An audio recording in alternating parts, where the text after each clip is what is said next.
Okay, it's blinking. Okay, it's blinking and you started it with your phone. I did it with my phone. I With your learned something watch. new today with my Yeah. watch. Welcome back. We're at Rocking It Grand. Well, we're actually in the middle of my kitchen. Yes. But this is where we do things, and we're going to tape another podcast today. Thank you for joining us on our brand new YouTube channel. Yeah, we're so excited about this because we really have no idea what for you to expect or even for us to expect. Wait, do I have out lipstick of it. on my You teeth? don't have lipstick this time. That's a good sign. Last time I started with lipstick We're on my off to a teeth. good start here. So we're going to come on here and do some fun things, but also we're going to record our podcast, which is called Rocking It Grand, powered by Christian Parenting. Which we also hope will be fun. I mean, Yes. we said we're going to do fun things. We hope this is fun too, right? True. Yeah. I didn't mean to say that as one or This the is other, schoolwork, but, yeah. and then we're going to go do some fun. But then we're going to go outside and play. But anyway, we're going to do this. So we want you to subscribe, leave your comments, let us know anything. If you have some idea about something you'd like us to talk about, let us know, because we are into our 4th season. And we want to be sure that we touch on things that you guys want to hear us talk about. We talk about grandparenting things, parenting things, faith-based things, even some fashion and some recipes, a little bit of everything. So just throw it out there and we will see what we can do. And if there's any way you can wave at me if I forget to hit this other button, because we have a lot of buttons to push, Yeah. then wave at me or something. But we need to hit record before we start taping for That's Christian right. parenting. Okay? So when we start taping, you'll hear us start over again because we are actually taping a podcast at that point. So Shelly will push the button right now. I am now And pushing the button. she's and here now- we go. Recording in progress. We've Oh, actually she didn't never say heard that last before. time. Okay, I guess that's a good sign. Okay, welcome back to Rocking It Grand. We're happy you're on the other side of this audio. We're thrilled to be here together. I'm Shelly Tomlinson. This is my friend Chris Howard, and we have another conversation to you today about parenting and grandparenting. Absolutely. So today I wanted to talk about the subject of don't make a mess messier. And I'm going to tell you why I thought of this, Shelly, because I spent the summer at a summer camp, and we had over 1,400 campers out there this summer. That could get messy. It can get messy. And a lot of times I saw this play out in real life where a kid deliberately made a mess messier. And one time I can think about for sure is I was sitting in the mess hall, which a mess hall is It's loud a mess hall. and noisy, and it's a mess hall for sure. And there was a ketchup packet on the ground Yeah. it was open a little bit. Oh, no. But still ketchup is in there. And this kid came by and deliberately stomped on this ketchup, making what was already a mess even messier. Oh, wait. I remember you telling me about this, and somehow or another, I thought it was an accident that he stepped when it all No. clicked in your brain. No, you saw him step No, on it on purpose. This was like a deliberate Okay, I'm thing. with you. Okay. And so right then and there, I thought, okay, this is a topic we need to cover.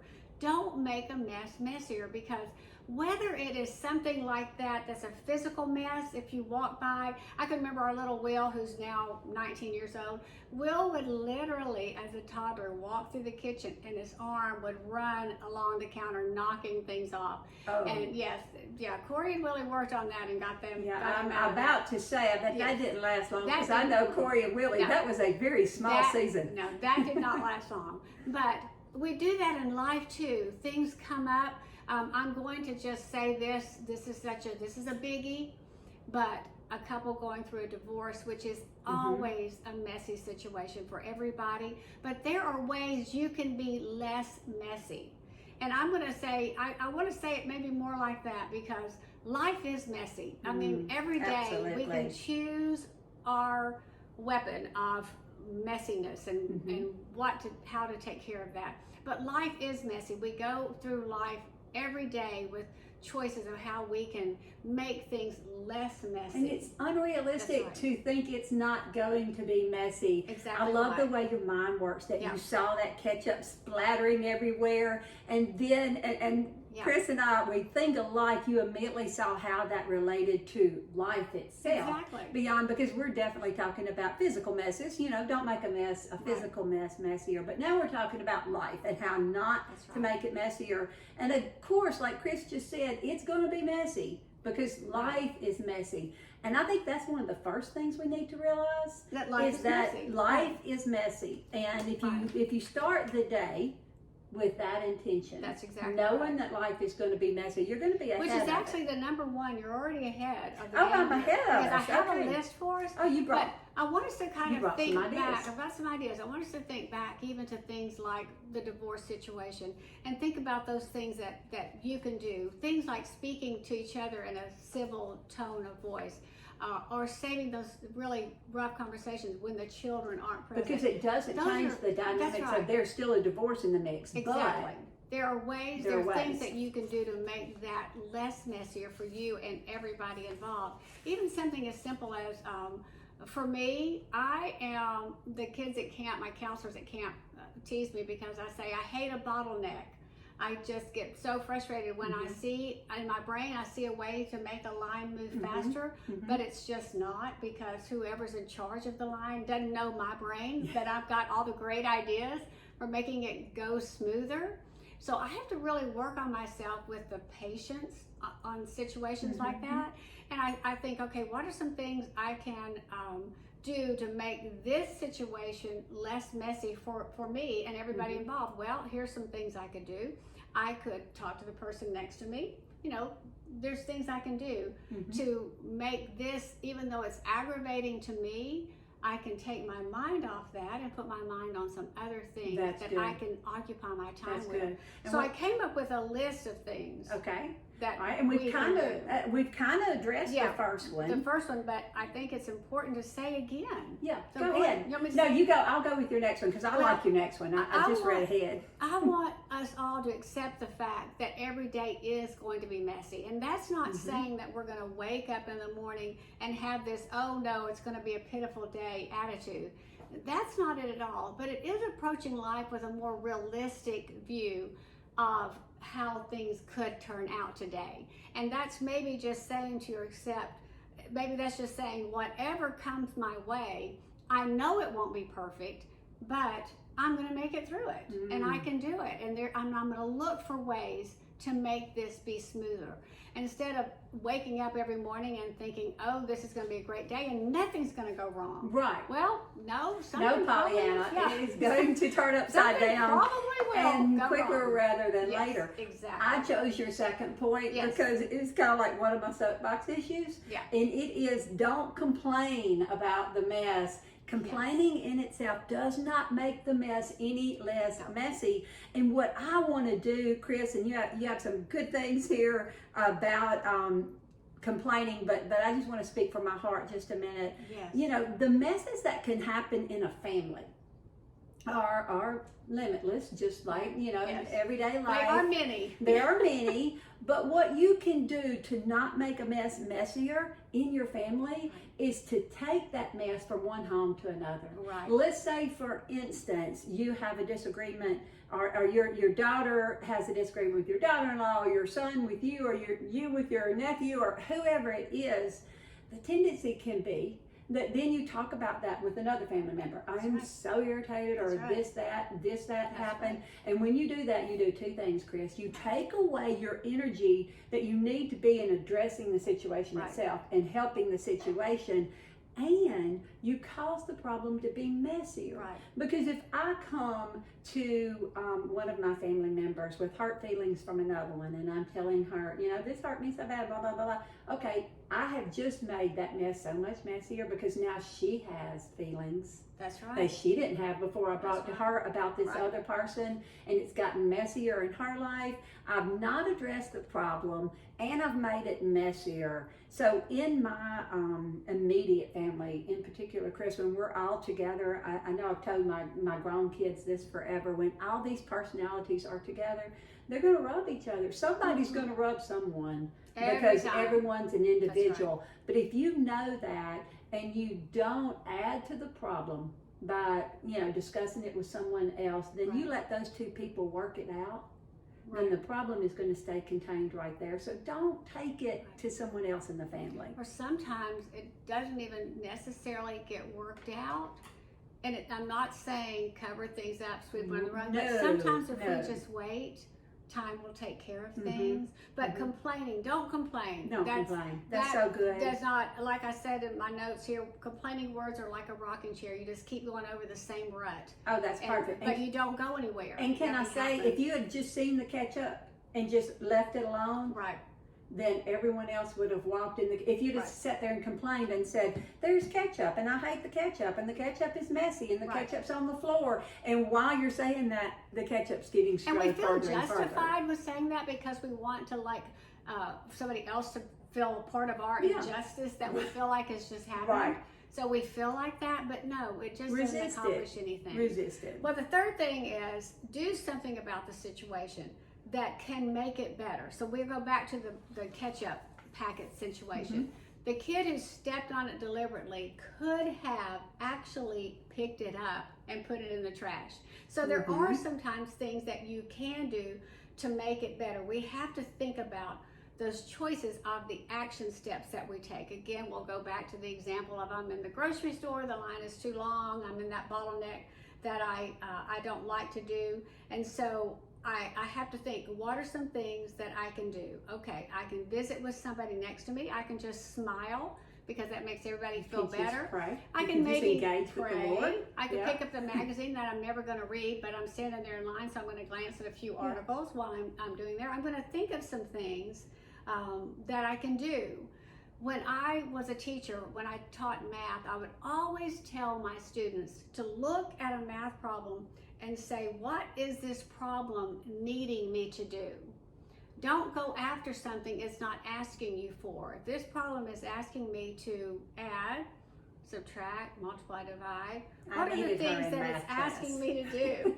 Is it a fraction? Is that what Yeah. I'm needing to do? If it's a word problem, I would say, think about really carefully, what is that word problem asking you to do, and only do what it asks you to do. Mhm. And so sometimes when we have a relationship problem, like with our family or our neighbors and the people at church, I mean, people are going to have problems that are going to come up in front of you.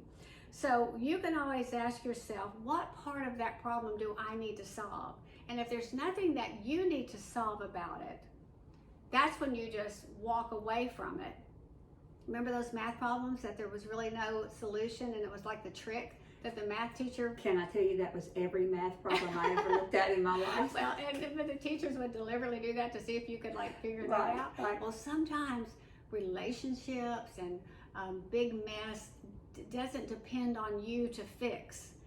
You just fix what you can fix, and then you step that's away good. from that That's good. situation. That's good. So, I have down here, I want to ask you a question about Johnny here in a minute, but Okay. you put down, don't make the situation worse for others. And that is so critical. If you have a mess right here in your life, you can carry your mess to That's right. everyone else. that's right.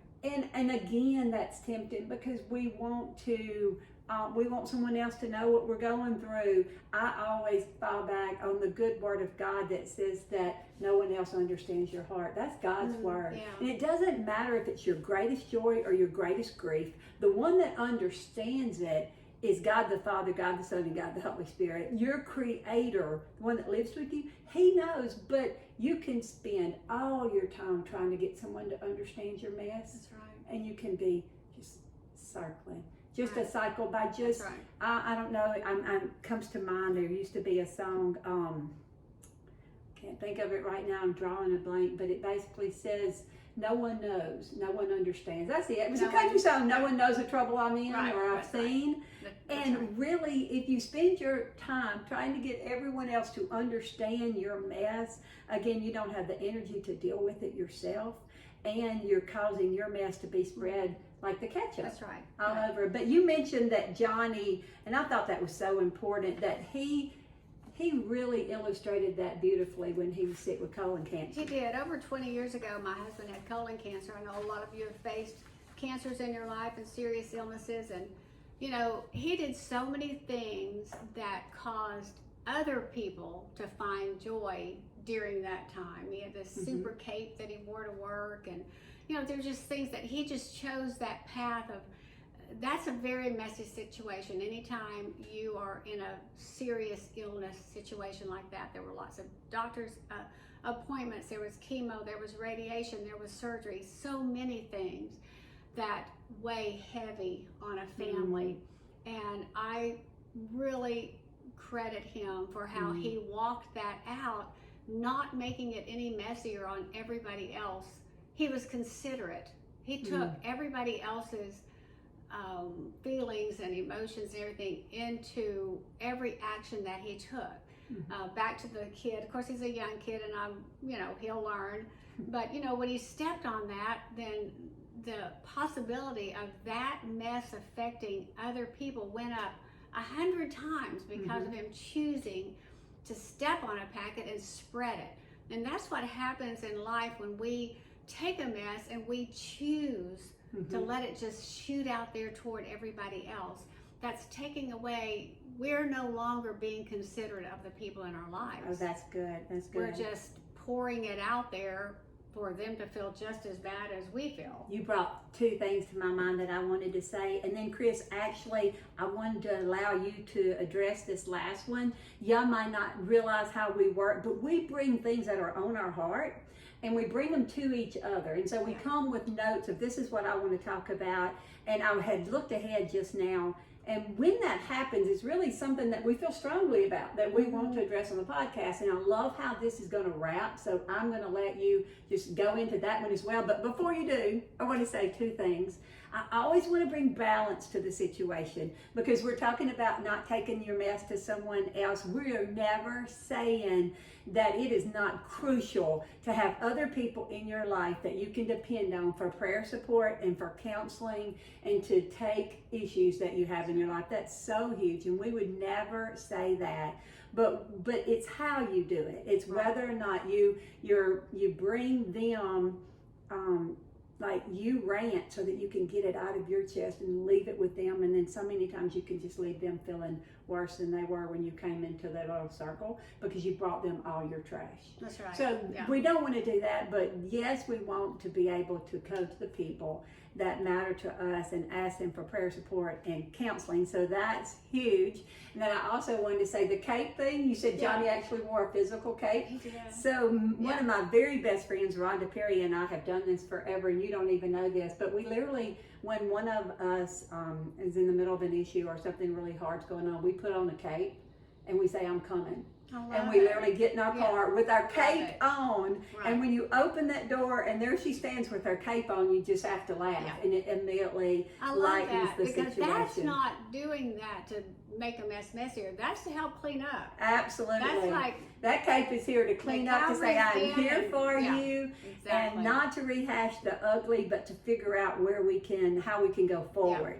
But I'm going to let you end this last one because I really like it. Well, the last one, it is a little bit what Shelley was even talking about, is you have to decide who you want to be before you're even faced with the ketchup packet on the floor. That's good. Metaphorically speaking, decide what kind of person you are before that mess happens, because as we said earlier in our podcast today, there will be a mess. God doesn't promise us that there won't be. In fact, he says life will be tough. Life will be hard. There will be messes. So we have to decide up front, are we going to be the one who complains? Are we going to be the one who steps on it? Are we going to be the one to solve it? Whatever it is, we have to face any situation, whatever the situation is in life. We've got to use our brains to be thinking ahead. What kind of person am I going to be when I face that? How am I going to face that?